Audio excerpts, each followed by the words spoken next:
네, 안녕하세요. 오늘 저희가 함께 파고들 내용은요. 청취자분께서 보내주신 미국 주식 관련 자료들입니다. 2025년 11월 4일 현재 시점에서 지난 24시간 동안 좀 바쁘게 움직였던 기업들 소식을 중심으로요. 어떤 의미 있는 변화가 있었는지, 또 앞으로 뭘 주목해야 할지 한번 꼼꼼히 짚어보겠습니다. 네, 안녕하세요. 마침 이제 3분기 실적 발표 시즌이 거의 정점을 지나고 있어서요. 정말 많은 정보들이 쏟아지고 있거든요. 그 보내주신 자료들을 보니까 어떤 기업은 예상치를 확 뛰어넘어서 환호성을 지르는 반면에 또 어떤 기업은 시장 반응이 좀 차가워서 주가가 영 힘을 못 쓰는 그런 모습도 보이더라고요. 오늘은 이 복잡한 정보들 속에서 청취자분께서 놓치지 말아야 할 그런 핵심적인 흐름 그리고 또 개별 기업들의 중요한 포인트들을 좀 명확하게 정리해 드릴까 합니다. 좋습니다. 목표는 단순히 정보를 쫙 나열하는 게 아니고요. 이 소식들이 그럼 청취자분의 투자 판단이나 시장 이해에 어떤 실질적인 의미가 있는지 이걸 좀 연결해 드리는 데 있습니다. 자, 그럼 가장 뜨거운 주제죠. 실적 발표 소식부터 좀 자세히 들여다볼까요? 지난 24시간 동안 시장을 좀 놀라게 한 기업들이 있었죠? 네, 있었습니다. 가장 먼저 눈에 띄는 기업은 힘스앤 허스헬스인데요. 11월 3일에 3분기 실적을 발표했는데 정말 인상적이었습니다. 매출이 5억 9,900만 달러, 이게 전년 동기 대비해서 무려 49%나 급증했어요. 49%요? 와. 네, 그 원격 의료랑 소비자 직접 판매, DTC 모델 있잖아요. 이게 여전히 강력한 성장 동력이라는 걸 보여주는 결과죠. 49% 성장이면 정말 대단하네요. 이게 팬데믹 특수 끝난 이후에도 이런 성장이 가능하다는 건가요? 혹시 매출만 좋았던 건가요? 수익성 쪽은 어땠어요? 수익성도 좋았습니다. 순이익도 1,580만 달러 기록하면서 흑자 달성했고요. 조정 EBTA라고 하죠. 이제 이자, 세금, 감가상각비 빼고 실제 현금 창출 능력 보여주는 거요. 이것도 7,840만 달러로 아주 긍정적이었습니다. 심지어 4분기랑 연간 매출 가이던스까지 올렸어요. 미래 성장에 대한 자신감을 보여준 거죠. 힘스가 그 특정 틈새 시장 공략하는 전략이 제대로 먹히고 있다. 이런 신호로 볼 수 있겠습니다. 힘새도 그렇고 또 FBU, 푸보TV 여기도 실적이 꽤 괜찮았다고요. 예상치를 넘었다면서요. 그렇습니다. 푸보TV 3분기 주당 순이익 EPS가 마이너스 0.06달러, 매출은 3억 7,720만 달러였는데 둘 다 시장 예상치를 웃돌았습니다. 소위 말하는 어닝 서프라이즈였죠. 조정 EBTA도 690만 달러로 2분기 연속 플러스 기록하면서 수익성 개선 추세를 이어갔고요.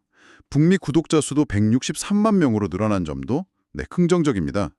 실적도 실적이지만 푸버TV는 진짜 큰 뉴스, 거의 폭탄 선언 같은 발표가 같이 나왔잖아요. 자료 보니까 디즈니랑 합병한다는 소식이 있던데 이게 정확히 뭔가요? 네, 바로 그겁니다. 그게 핵심이죠. 푸보TV가 디즈니의 후루 플러스 라이브 TV 사업부와 합병하기로 발표했습니다.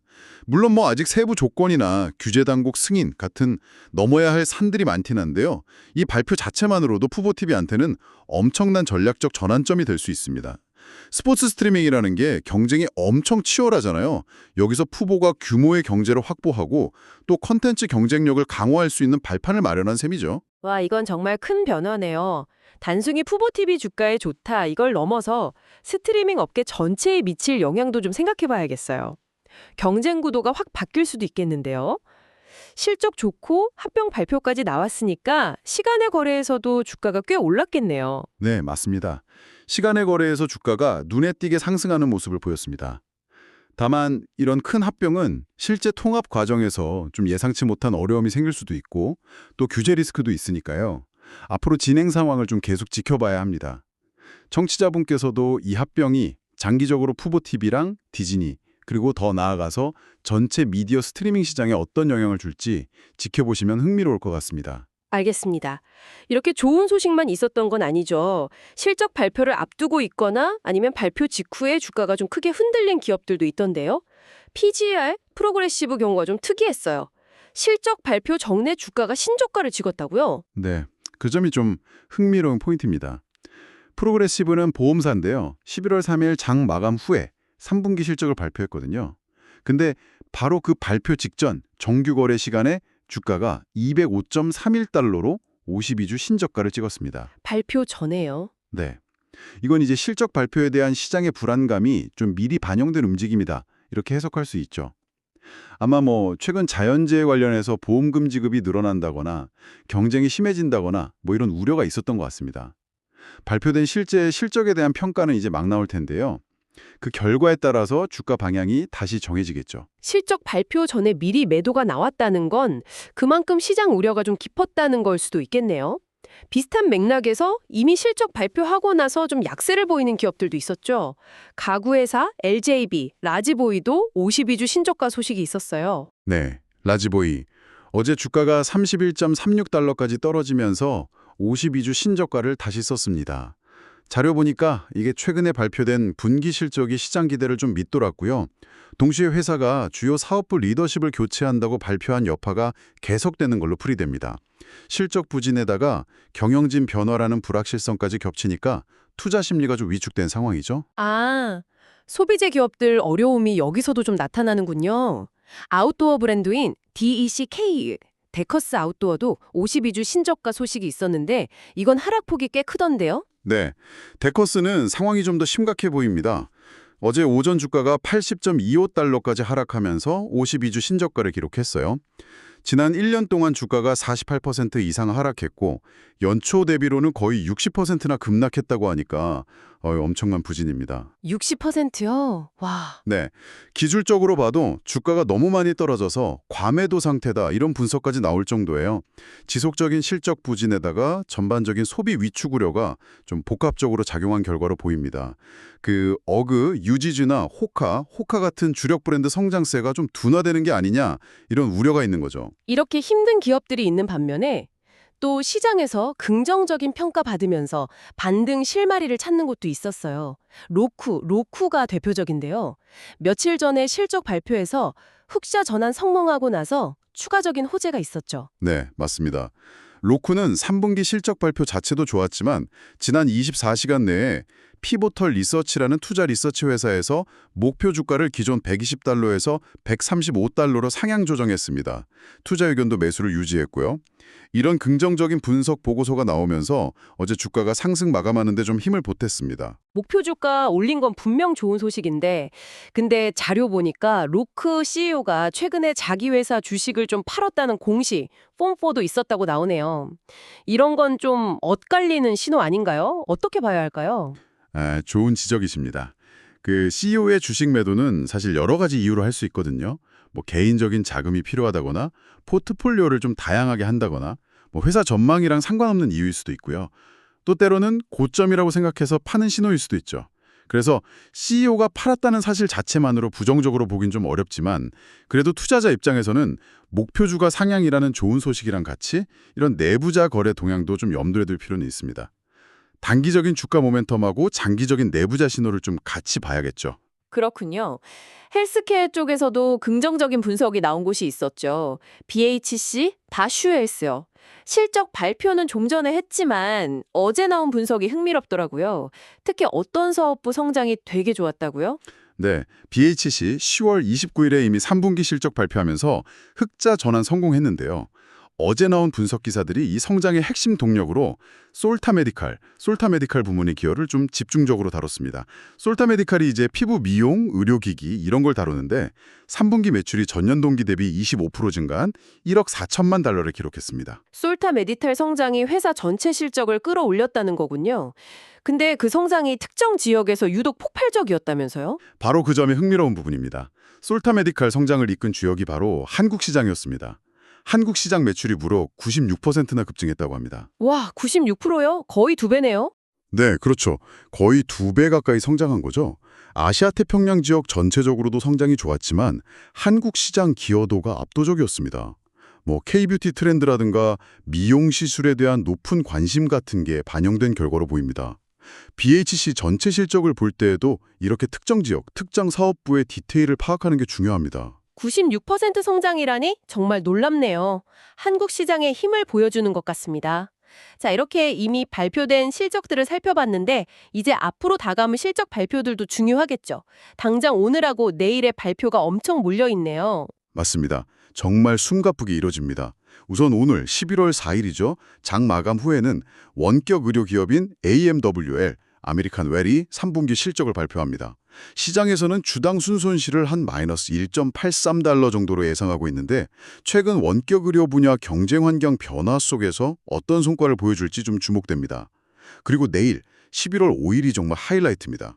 먼저 인슈어테크, 그러니까 기술 기반 보험회사죠.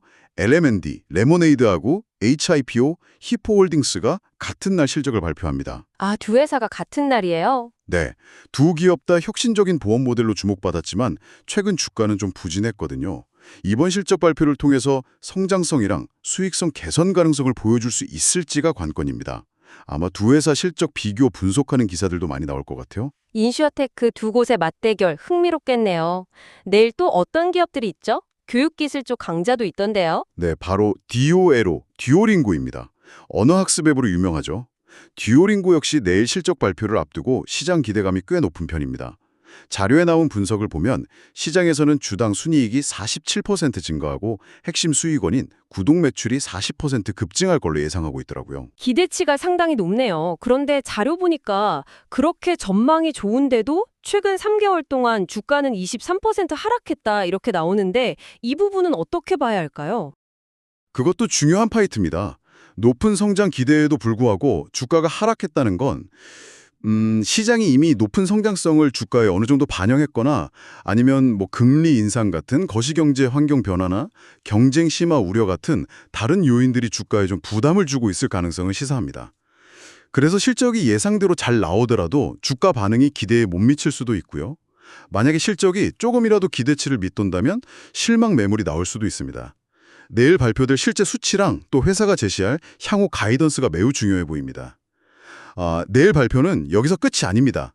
에너지 드링크 시장의 신흥 강자 CLAH, 셀시어스 홀딩스하고요. 또 빠르게 성장하는 커피 체인 BROS, 더치브로스도 실적을 발표합니다. 이 두 기업은 최근 소비 트렌드를 잘 보여주는 사례라서 주목할 만하고요. 또 미용 의료기기 분야의 INMD, 인모드는 내일 장시작 전에 발표할 예정입니다. 아까 BHC의 솔타 메디칼처럼 미용 의료기기 시장 현황을 좀 엿볼 수 있겠죠? 참 다양한 분야의 주요 기업들 실적이 쏟아지네요. 투자자분들 정말 정신 없으시겠습니다. 그 이후로도 발표는 계속 이어지죠? 그렇습니다. 11월 6일에는 LFMD, 라이프MD, DOCS, 독시미티 같은 헬스케어 기업들, 그리고 NWS, 뉴스코프, WBD, 워너브로더스 디스커버리 같은 미디어 기업, 또 부동산 기술 분야의 오픈도어, EXPI, EXP 월드홀딩스, 에너지 드링크 거인 MNST, 몬스터 베버리지 등등 정말 많은 기업들이 실적 발표합니다. 그 이후에도 WSM, 윌리엄스 소노마랑 온홀딩은 11월 12일, DIS, 디즈니는 11월 13일로 예정되어 있고요.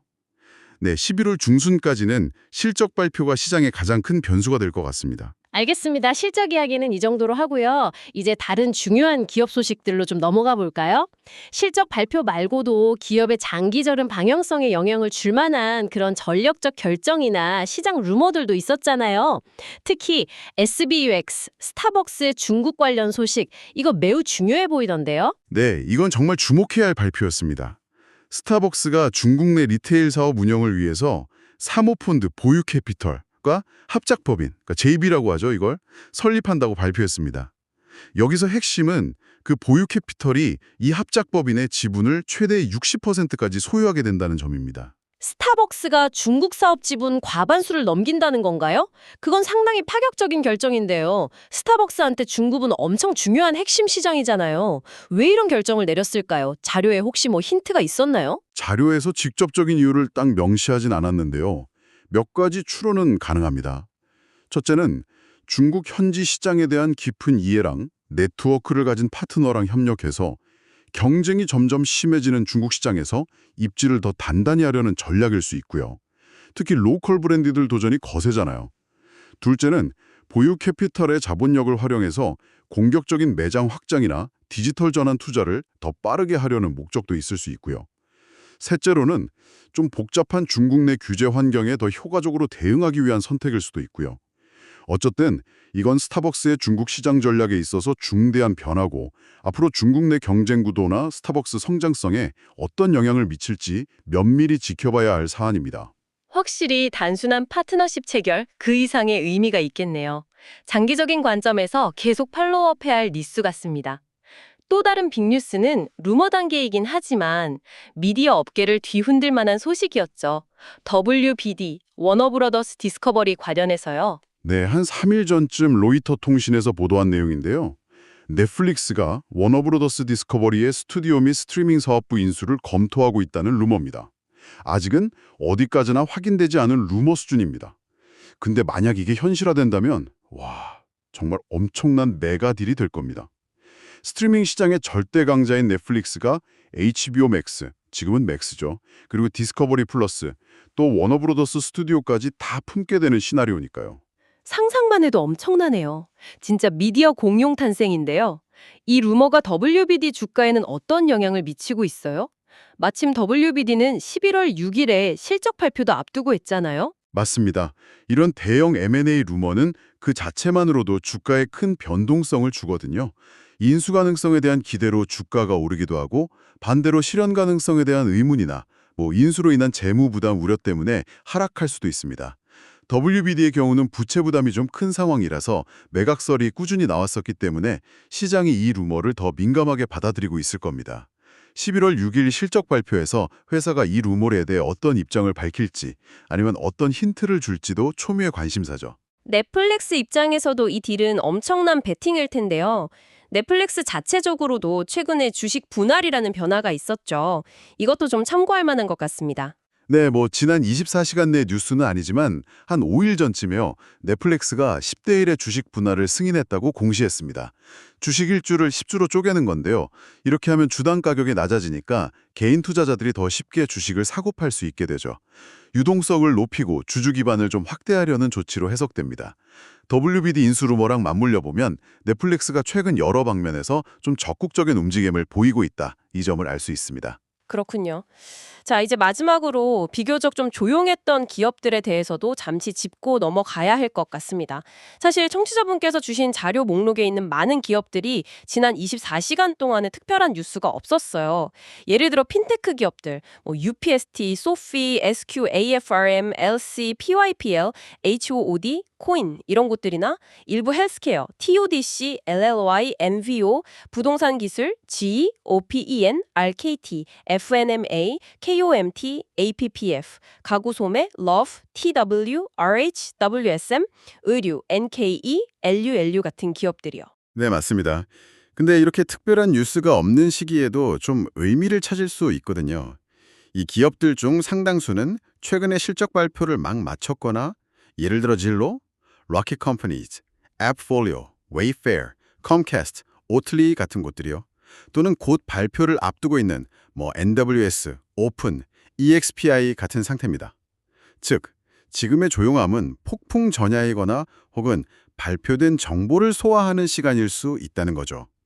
특히 실적 발표를 앞둔 기업들은 발표 전까지 시장의 관망세가 좀 짙어질 수 있습니다. 아, 뉴스가 없다고 그냥 넘길 게 아니라 왜 조용한지 그 맥락을 파악하는 게 중요하겠군요.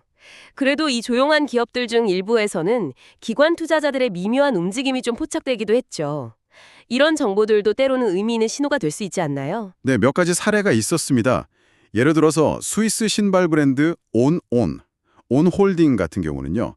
Hans Financial Services라는 기관이 신규로 주식을 매수했다는 보고가 있었고 반대로 gem홀딩 AG라는 곳은 매도했다는 보고가 있었습니다. 아, 같은 기업인데 기관마다 판단이 다르네요. 네, 그런 걸 보여주는 거죠. 또 다른 예로 PEP, 펩시코는 헌터 어소시에이츠 인베스트먼트 매니지먼트라는 투자관리 회사가 보유 지분을 7.2% 축소했다는 소식이 있었고요. 클라우드 기반 소프트웨어 기업인 VEEV, 비바 시스템즈는 오하이오주 교사 퇴직 시스템, 스트레스 오하이오가 보유 주식 한 6,472주를 매도했다는 보도가 있었습니다. 이런 기관들의 지분 변동, 이걸 어떻게 해석해야 할까요? 개별 거래 규모가 그렇게 크지 않으면 큰 의미에 두기 어려울 수도 있지 않나요? 맞습니다. 개별 기관의 소규모 거래 하나하나가 반드시 주가 방향을 예고하는 건 아니죠. 자산 배분 전략 변경이나 단순한 차익 실현일 수도 있으니까요. 하지만 여러 기관 투자자들의 움직임이 좀 한 방향으로 나타나거나 특정 대형 기관의 의미 있는 지분 변동이 포착된다면 이건 해당 기업에 대한 시장의 컨센서스 변화를 감지하는 신호가 될 수도 있습니다. 그래서 꾸준히 모니터링할 가치는 있습니다. 그리고 CSAGP, 포스타그룹 사례도 좀 흥미롭습니다. 부동산 정보 분석 기업인데요. 지난주에 발표한 실적이 예상치를 웃돌고 향후 가이던스까지 올렸는데도 주가는 오히려 하락했습니다. 실적이 좋았는데도요? 네, 자료 보니까 최근 10월의 최고 최악 주식 같은 분석 기사에도 언급되었다고 하는데 이건 시장 기대치가 워낙 높았거나 아니면 실적의 다른 요인, 예를 들어 전반적인 부동산 시장 둔화 우려 같은 것들이 주가에 부정적으로 작용했을 가능성을 시사합니다. 좋은 실적 발표가 항상 주가 상승으로 이어지는 건 아니다라는 점을 보여주는 사례죠. 실적 자체뿐만 아니라 시장 기대치랑 거시적인 환경까지 같이 봐야 한다는 말씀이시군요. KO, 코카콜라 관련해서도 본사 뉴스는 아니지만 파트너사 변화가 있었다고요? 네, 코카콜라 본사의 직접적인 뉴스는 아닌데요. 핵심 보틀링 파트너 중 하나인 코카콜라 펨사, KOF에서 이사회 구성원을 변경했다는 공시가 있었습니다. 코카콜라 같은 거대 글로벌 기업은 전 세계에 걸쳐서 수많은 파트너사들이랑 복잡한 생태계를 이루고 있잖아요. 그래서 이런 주요 파트너사의 내부 변화도 간접적으로나마 본사의 운영이나 전략에 영향을 미칠 수 있습니다. 마지막으로 공시 관련해서 NWS, 뉴스코프와 DOL, 듀오링고 움직임도 언급해야겠네요. 네, 뉴스코프는 폼 8-K 공시를 제출했습니다. 폼 8-K는 기업의 중요한 사건이 발생했을 때 투자자에게 알리기 위해 수시로 제출하는 공시거든요. 그래서 어떤 내용인지 구체적으로 확인해 볼 필요가 있고요. 듀오링고의 경우는 스케줄 13GA 공시가 있었는데 이건 5% 이상 지분을 보유한 수동적 투자자, 그러니까 경영 참여 목적이 없는 투자자의 지분 변동 사항을 알리는 공시입니다. 어떤 투자자가 지분을 늘렸는지 줄였는지 확인해 볼 수 있죠. 이런 공시들은 일상적인 보고일 수도 있지만 때로는 중요한 정보를 담고 있기도 하니까 주의 깊게 살펴볼 필요가 있습니다. 알겠습니다. 정말 방대한 정보들을 쫙 훑어봤네요. 자, 그럼 오늘 논의한 내용 중에서 청취자분께서 꼭 기억하셔야 할 핵심적인 사항들 다시 한번 정리해 볼까요? 네, 오늘 살펴본 내용의 핵심 요약입니다. 첫째, 실적 발표 결과입니다. 힘스와 허스 헬스와 푸보TV가 시장 예상을 확 뛰어넘는 강력한 3분기 실적을 발표했습니다. 특히 힘스는 그 DTC 헬스케어 모델의 저력을 보여줬고요. 푸보는 실적 호조에 더해서 디즈니와의 합병 발표라는 아주 큰 호재가 있었습니다. 둘째, 다가오는 실적 발표입니다. 바로 오늘 장마감 후 AMWL, 아메리칸 웰 발표가 있고요.